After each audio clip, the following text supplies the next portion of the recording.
Angelique peeps you almost immediately as soon as she sees you, and she comes darting towards you. Cal, have you seen Theo? I haven't seen him since the night you came over, and we've been looking for him, and no one seems to find him, and whoa. You were hanging out with him. Skateboard I know you both were doing like stuff. Yeah. I'm sorry, I didn't, okay. Hi.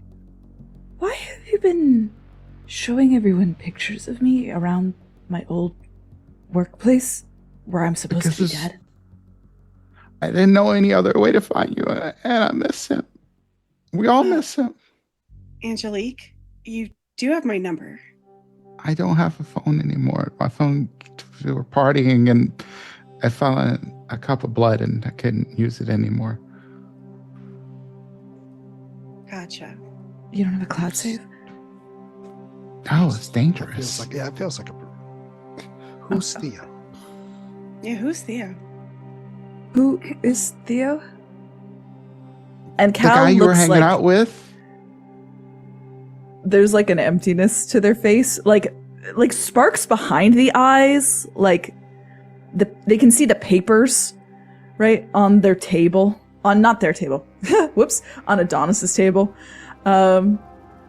Trying to figure things out. Theo rides a skateboard? Yes, Theo rides a skateboard. Rittenhouse Park, Theo. I'm so sorry. I don't really remember you, and I don't really remember much about the other night. She puts her hands in her hair and she pulls, and like a little bit of hair comes out when she pulls at her hair, and she's like, how the fuck do you not remember? We were doing, I think, we partied Theo. for 2 days. Yes, I'm we partied sorry? for 2 days, which is why I don't remember anything.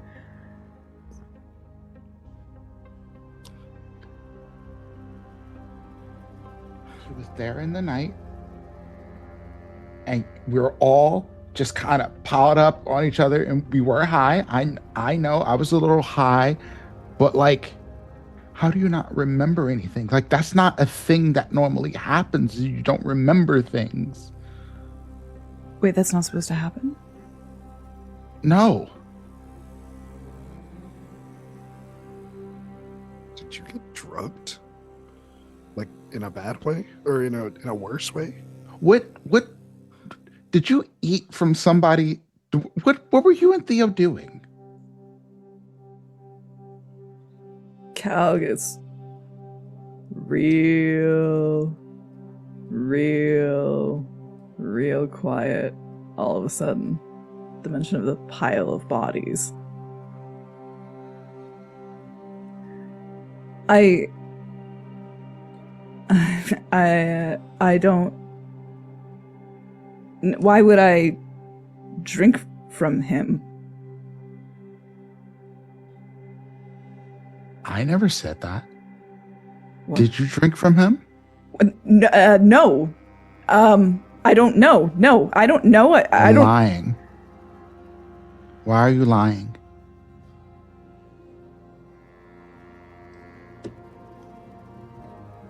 Cal takes a step back. Crux takes a step forward. She takes a step forward towards you, Cal. And there are these little flashes. Like a butterfly's wings folding open and closing, like it's drying its wings. These bursts of images, these bursts of half memories, but they're corrupted. They're blissed out. They are torn in a different animation style than what they think in. and it's so loud, and it's so impossible to really pick and feel and choose and see exactly what's real. And I think what comes out of Calliope's mouth is, I didn't know it was real. It wasn't real. They don't have, it was, I didn't know any of it was real.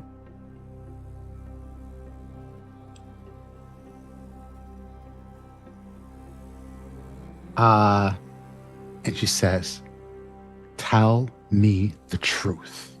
And she's using compel. Okay. I need you to roll me You your intelligence and your resolve. So you're good at this. So- kind of. I have a feature called Tempered Will.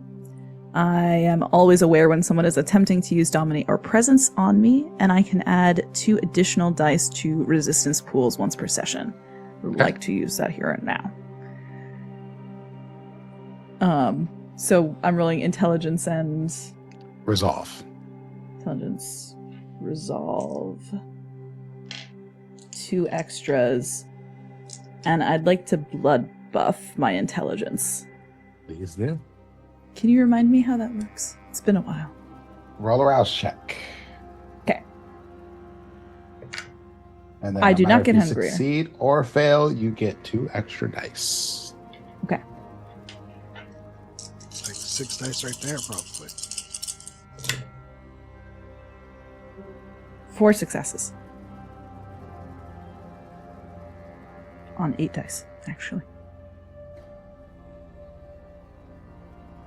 Cool. You know she's trying to do this, and she looks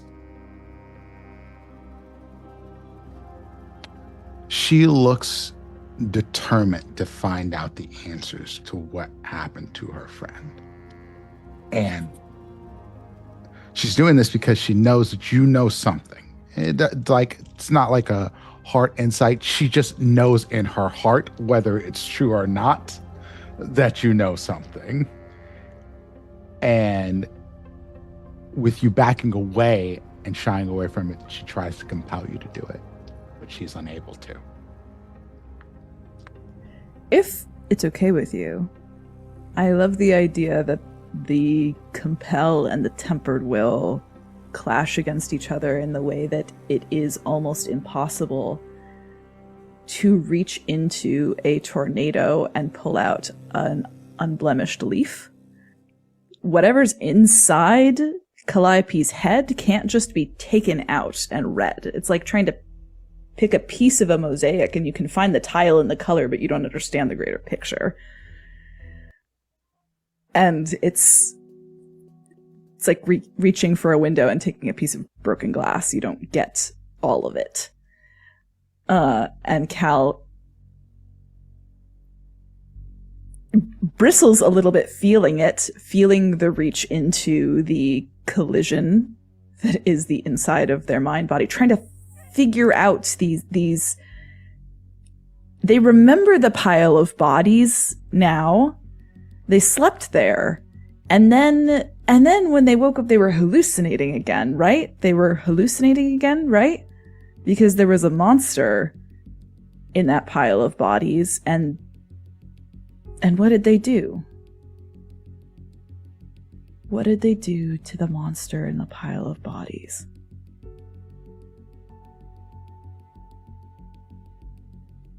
What did they...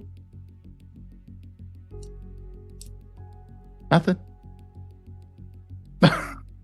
Storyteller. What does this interaction look like from an outside observer? So, outside observer, you see this woman who is beautiful, but she looks demented right now. Like, her hair is sort of everywhere. She literally just pulled out clumps of her hair in her hands. She looks, honestly, like her mental condition reminds you of when Cal found out their parents were dead. Ooh. I love I look to Cal, and then I see the bristling, and I see her kind of, because I stepped to kind of, when Cal stepped back, I put a foot kind of forward, and I think secondarily I put a hand in front of Angelique. And I'm like, hey, you gotta And slow she down. screams. And when I say scream, she gives one of those horror movie, ear piercing, gets the whole neighborhood attention Oh screams. my god, she's a walking mastery breach. Mm-hmm. And she's like, you have to tell me. You have to. Okay. You have to. Where's her Okay, phone? everybody. Angelique. And she is grabbing at you, but not like to hurt you, but just like in like Like- a mania. Yeah. And you see her start to cry, and the I blood think- tears yeah. start to go down her face. I'm going to. I think I will go in front of Crux. Because Angelique and we had this long conversation before. Like, we kind of connected. So I'm just going to, in order to like try to dispel attention, just like pull her into a hug. And she grabs you like she's holding on to a buoy and a raging sea. And she's like, you have to let them, you have to make them tell me. You have to. Angelique? He was my friend. Angelique, He was my friend. I understand. I completely understand. Let's go somewhere more private, because we can't be having this conversation in front of the kind. Okay? Now, I don't know. I understand that was your friend. I'll be frank. I don't think... When we found Cal, they were very messed up. So I don't know. They don't even... They don't remember what happened. They said they ate from him. They said they ate. Why? Theo wouldn't do that. He wouldn't just leave. He wouldn't leave. He wouldn't just I leave us and understand. not say anything.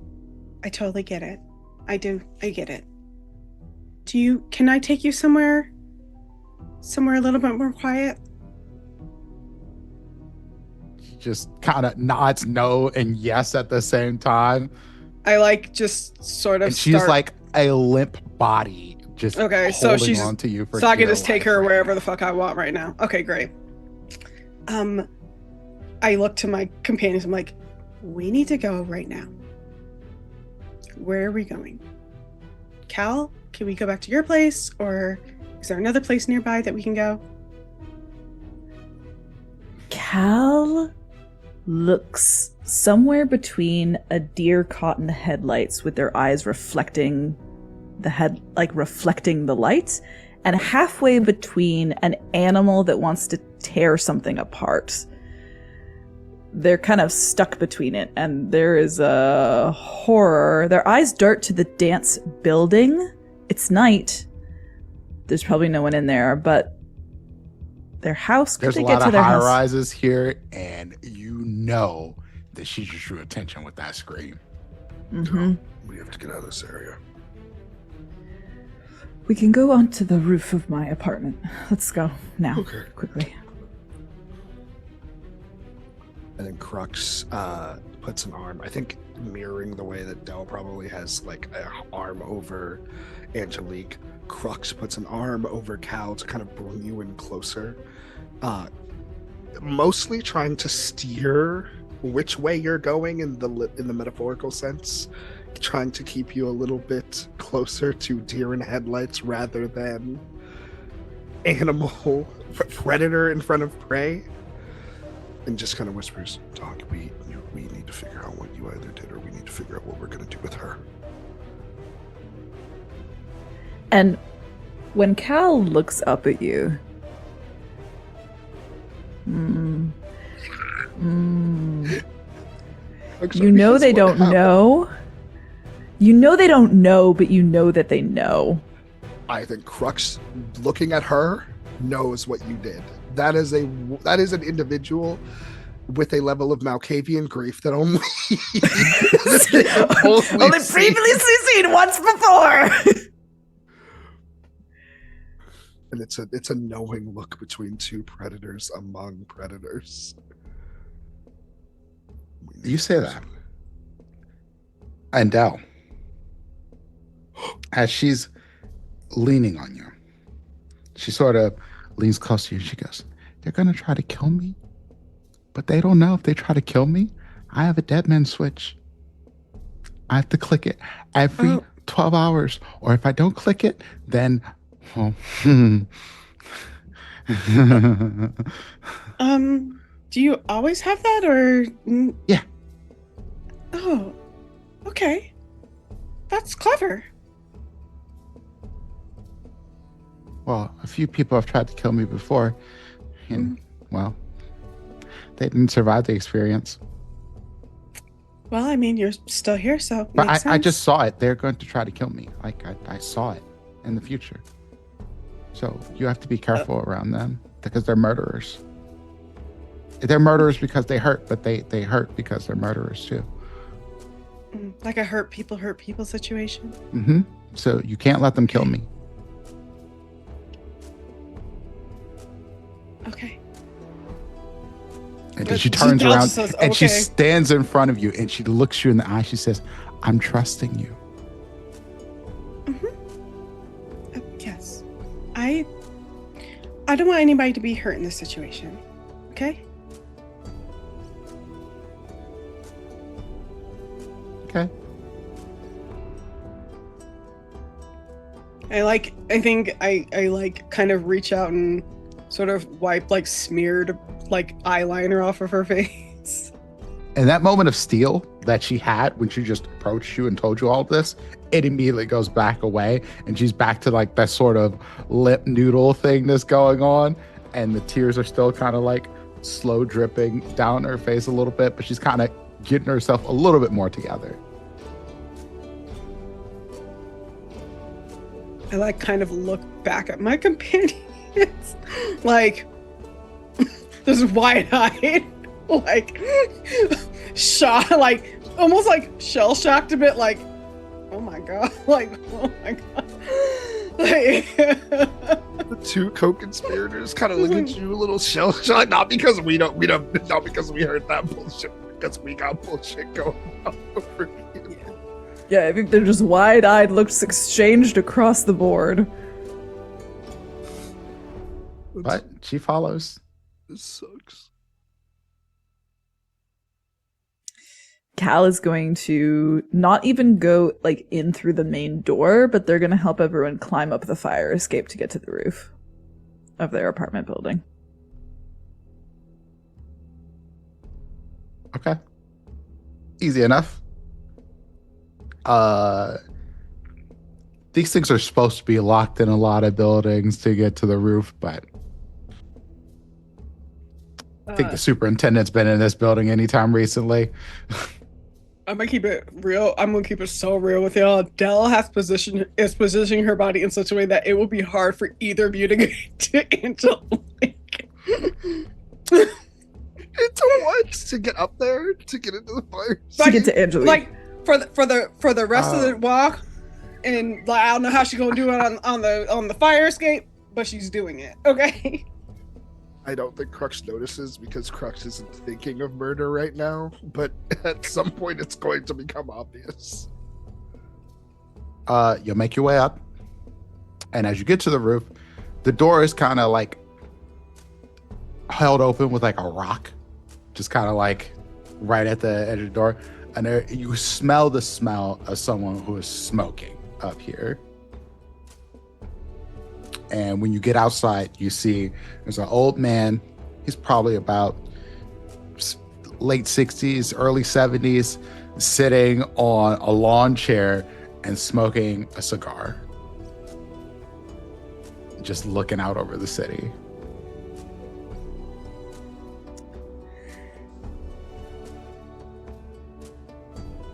I have an idea for how to handle this. Mine was going to be unhinged. You got this. Oh, Mine might also be unhinged. Dell is breathing a sigh of relief, and there's somebody else on her. Crux takes out $20. If you aren't gonna say anything, Crux is gonna say some bullshit. Wait, Cal goes over, kind of like sees you like fiddling with your wallet, and just kind of is like, 1 second, I know that guy. This dude doesn't even look back at y'all. Cal kind of sidles up as Goes over casually here. as they can. And then they kind of like lean down. Hey dude, 2 of my friends just broke up, and they're about to get into it on the roof right now. It's probably not going to be as chill as if you were in your apartment. I'm going to be super real. He takes one more big suck at this stogie and blows out his giant cloud of smoke, and he goes, you know, when you get old enough and your exes start to die, you either decide one or 2 things. You celebrate it or you cry about it. I've done both. My ex-wife, Cindy, she died, and I celebrated that shit. She was Satan, but we had 2 beautiful kids together. One of them went on to play Division I volleyball, and then played the Olympics for a little bit. And the other one, complete fuck up. Just utterly complete fuck up. Yeah, Cal's patience is like getting smaller and smaller and smaller. They're just kind of interpreting it. It was a cheating thing, and both of they're all here. So it's a 3-way fuck up. So unless you'd like to be. He looks at you in the eyes and he says, don't let them throw each other off the roof. Sounds good. And he Have a good rest of the night. puts the stogie out, kind of gathers himself and sits up on the chair. Fuck. God damn it, they're ruining my night, these fucking kids. But after about a minute, he gathers his stuff and heads back downstairs. That guy totally reminds me of my uncle. Would have been nice to get that old. Yeah. Do you think we'll start acting like that when we've lived after another 60 years? I don't know if it works that way, but something tells me no. Well, Kinda sucks.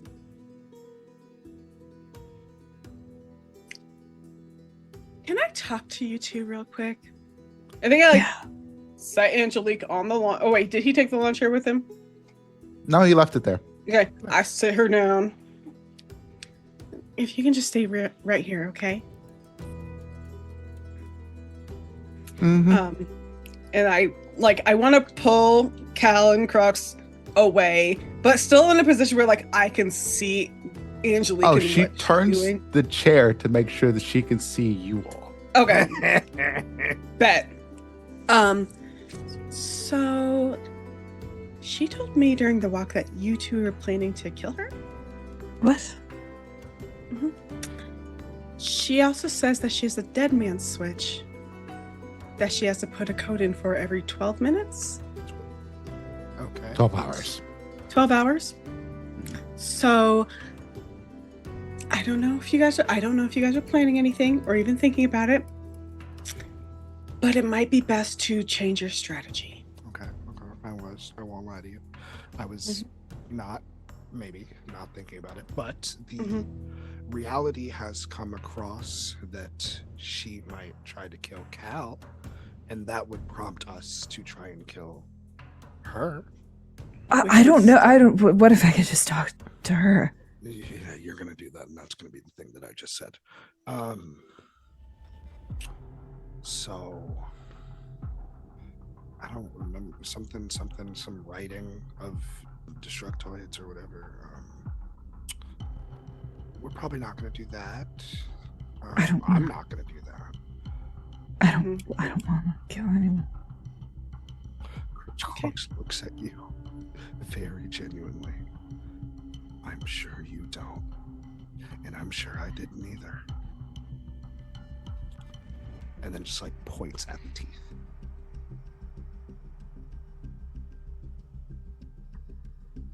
But.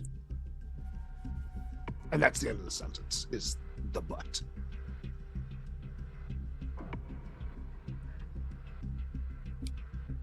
Okay. Thank you for the warning, Tony. I want to say this too. Even if there was no dead man switch, I remember that party we went to, the art show. There were a lot of other people who were seeking her attention. So if she were to go missing, it would just bring more people looking for her. I don't want to kill her. I know. I believe you. I'm just letting you guys know what I know. Okay? Like, because even if we get to the point where it's like, we gotta do something about her, it can't be that. You know? Sure. Yes. We're gonna have to. No, you're fine. There's a stressful situation. I get it. I have to point out kind of the obvious here. Thank you. Crux puts both hands on your shoulders and looks at you very genuinely. My shoulders? No, on okay. shoulders. You need to let her down in a way that might not get you a second person that wants to fuck up your life with a group behind them. And when I say let them down, I mean you need to thread the needle between what is, what isn't, what will be, and what won't be. Good luck. And Crook turns you around. What does that even mean? Look, maybe it's not a matter of telling the full truth, like part of the truth. I mean, we know that you have a hazy memory of that night. So just maybe talk about what you do remember. Okay. Is there any wood up here, GM? So what? Is there any like wooden chairs up here? Nope. It's just this one lawn chair. Hi. I don't know what makes a steak, so I'm not gonna try it.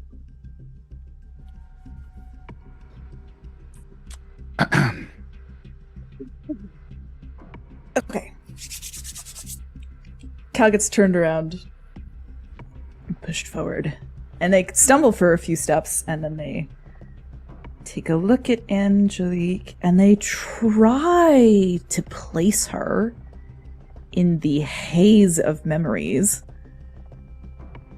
But it doesn't really work. They can paste her face onto the faceless people, kindred they know were there. They assume we're there. But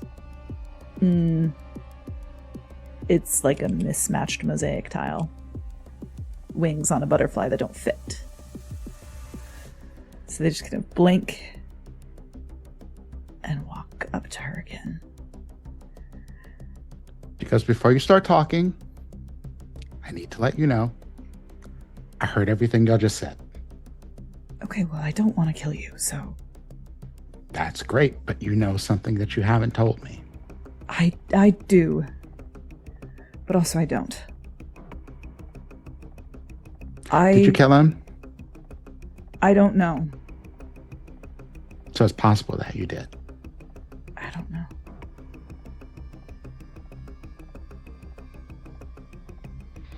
It's just as possible to me that you killed him. She goes, nope, not possible. To you, maybe. You might think that, but no. It's not Yes, a and thing. perhaps you think that, too. Of me. I don't know what is or isn't possible. I was telling the truth when I said that I don't remember what happened that night.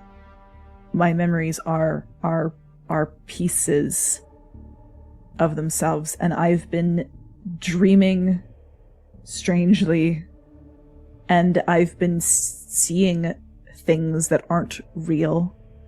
And the drugs definitely didn't help. Theo? We were doing what he called magic. A lot of magic. So much magic that it reslated my mind. And when I finally came to, and I barely remember this part too, I was threatening Fred Hartman because I didn't know where the fuck I was or what the fuck I was doing. I remember the bodies sleeping. All of us sleeping. And when I woke up, I was still hallucinating, and I saw a monster, and I don't. Did you know. fight the monster?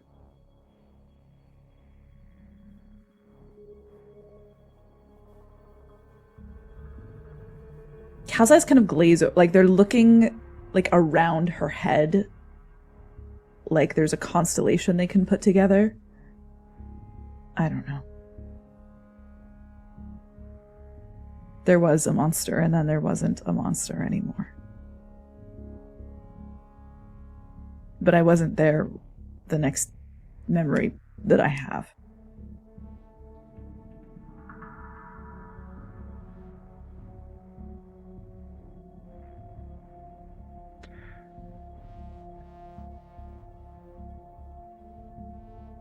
She sighs. Very human-like sigh. She goes, I think you killed him. Actually, I'm pretty certain you did.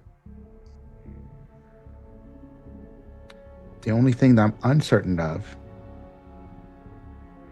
is who took away his body.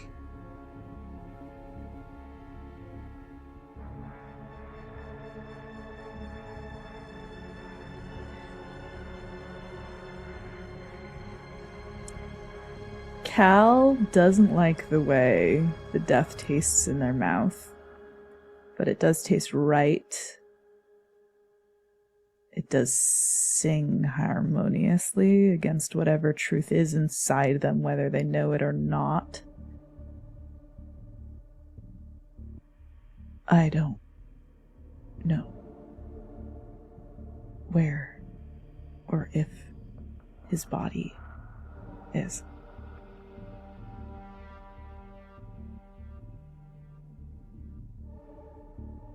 I didn't really even know that I fed from other kind until You don't feed from humans, do you?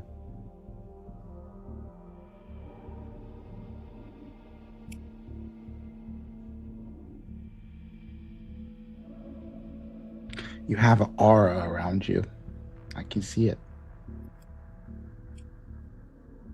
She goes, it is filled with pain and death.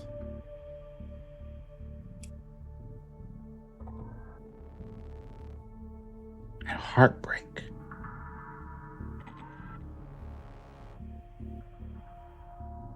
And she stands up. She walks closer to you. She goes, nothing will fix you. You are broken forever. You're going to stay broken. So I don't have to hurt you. You will live with hurt forever. Because that is what you are. And that is the only way you survive, is to be in pain.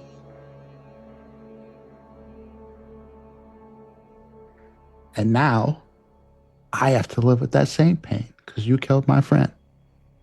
But yours will be worse.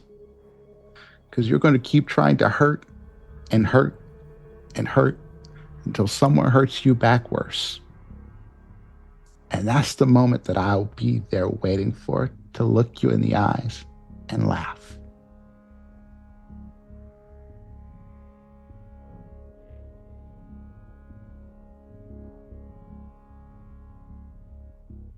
I look Good forward luck. to it.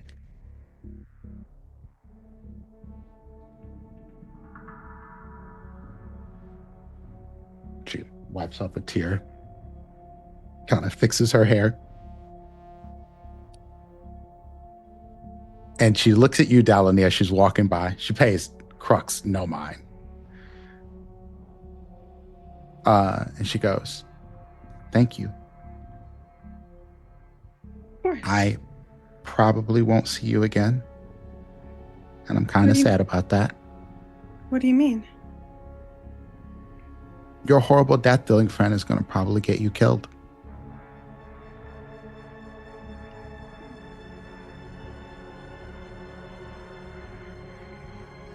Did you see that? Or were you just making a hypothesis? Do you want to know the real answer? Yes, I do. Going after Fred is suicide. Mm-hmm. But not for Cal. Just for the rest of you. Don't do it. And then she just walks away.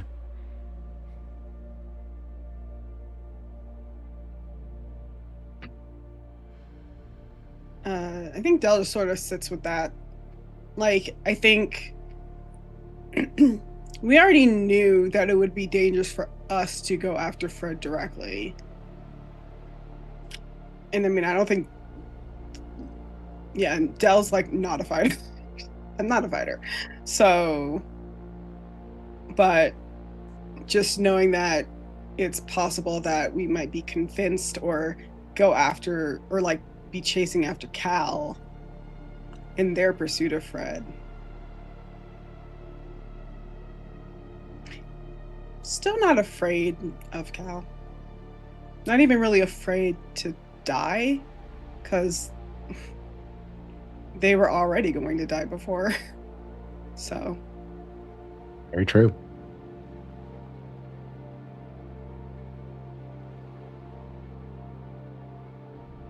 And also just knowing like Malkavian, somewhat of Malkavian abilities, this is like, well, that's just one possibility of a lot of potential possibilities. Doesn't mean that it's the direct outcome of anything. I think she's like, I'm like sort of saying this out loud, like kind of my science brain working. Be like, well, this like logically doesn't make any sense, because yes, that is a possibility we could die, but there's also a possibility that we could live. Like there are statistics for this. Can't just go off of one person's word.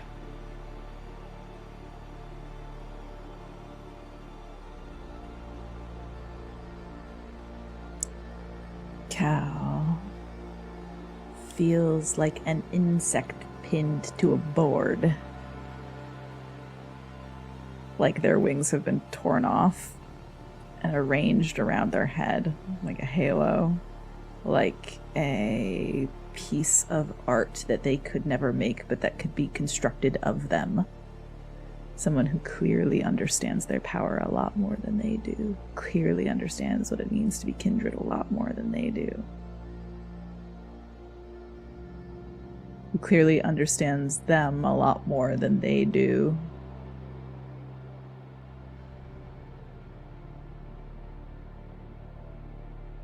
And I, to be honest, I think they just got punched upside the mouth, and they haven't turned back to Delaney and Crux yet. They're just kind of sitting with the feeling of being punched in the mouth. And I think letting themselves feel it, there is an instinct to shy away from it, to let that piece of them that wanted to tackle her in the street, to prove her wrong, but it wouldn't prove her wrong. They can't take a step to prove her wrong, because she's not wrong.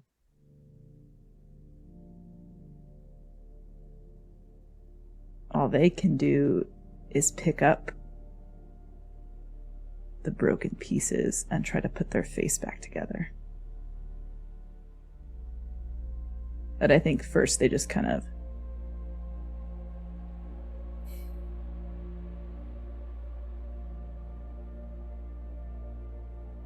turn back around to Delaney and Crux. Well, we didn't kill her.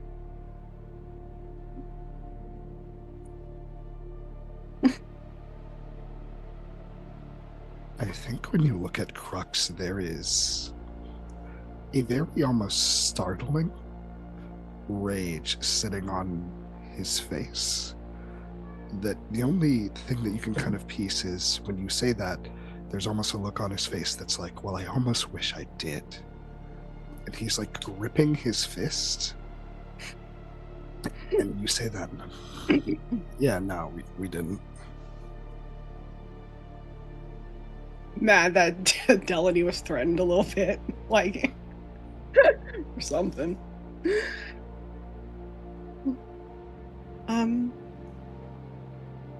Yeah, I think you handled that well. I'm proud of you. For getting so high that I killed a complete and innocent stranger. No, the confrontation. That just happened. I know. I just...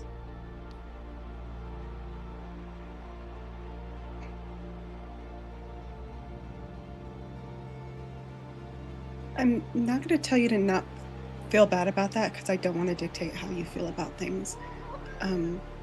But what I... Fucking Junior shows up all of a sudden, like, where have you been? Junior, please. Like, I'm here. But I will say that there are things that happen that are outside of our control. And there's also things that you can learn from it. And I think it's better to put that energy towards learning from it than laying in the mire of it.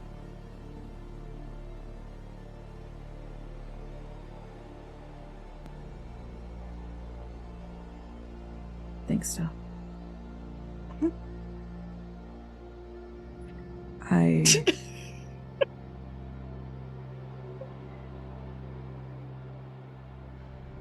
It makes me sad to think about what kind of pain you must have gone through to learn such a hard and important lesson.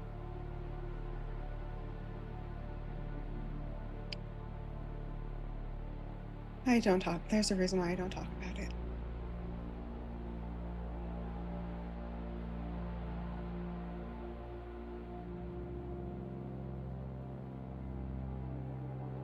Cal lowers their eyes a little bit. They look back up at Crux, recognizing something deep in themselves that isn't themselves that is themselves. Looks back down again.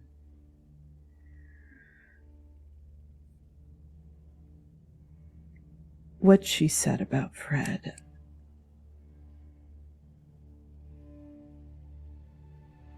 I'm starting to understand that some of the things that I see and some of the things that I dream about are real, or they could be real. But they're not all real all the time. I dreamt that I was going to be the one to eat and kill Adonis, but I don't think that's true anymore. They look at Crux when they say such a thing. That night, I dreamt that night.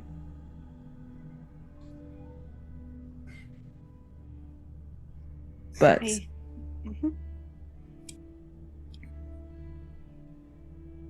but I was right about some things. I was right about where Adonis had gone that first time. And yeah. I don't know if I'm right about Nia Amani yet. Which is, I don't know if Cal knows this, but I think this is the first time that they're saying Nia Amani out loud to either of you. What do you mean? I had a dream, I think. It was either a dream or it was a dream about Nia Amani that Albright and Fred's Childer wanted to kill Nia Amani, that they were going to do it. The Childer wanted to kill Nia Amani? Was in on it with Albright, it seemed. which is confusing given everything else we know. Hmm, Oh, not really. Yeah. I mean, in Niamani, very influential in the spaces that she runs in, gives back to the communities in lots of ways. Is the Baron of the Anarchs in the city. She has a lot of power, and we know that if there's anything the Seneschal likes, it is power. She gives, he And takes. Fred Hartman is the same way. So, and Fred Hartman's managed to worm his way into being part of Nia Amani's inner circle. That doesn't bode well. No. And no, your visions might not always be true, or maybe there is an amount of interpretation that needs to be put into them to parse out what they're trying to tell you in some instances. But I also think that if we're thinking about just the future and the events of the future, there are so many potentialities and probabilities that any one can be true at any time, or they can be all true at the same time.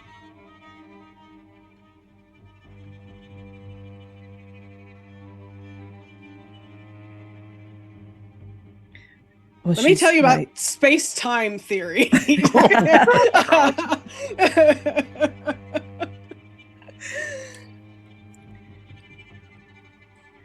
Well, she was right that I can't stop going after Fred. Would you stop if you saw us die?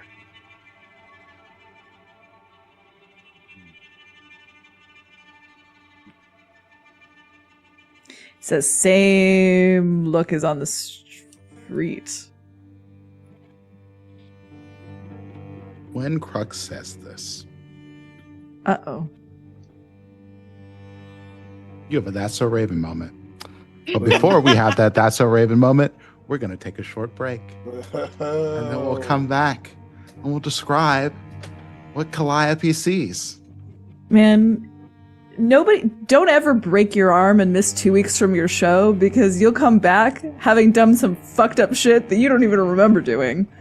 That's my tip. My hot tip to any and all vampire players out there. Don't break your arm and You miss said 2 it weeks. was okay. I know I did. I like it. It's great. But I'm suffering. Yeah, be like me. Never miss a session because you don't have a life. Jesus Christ. I love you all. We'll be back in about 10 minutes. Stay tuned.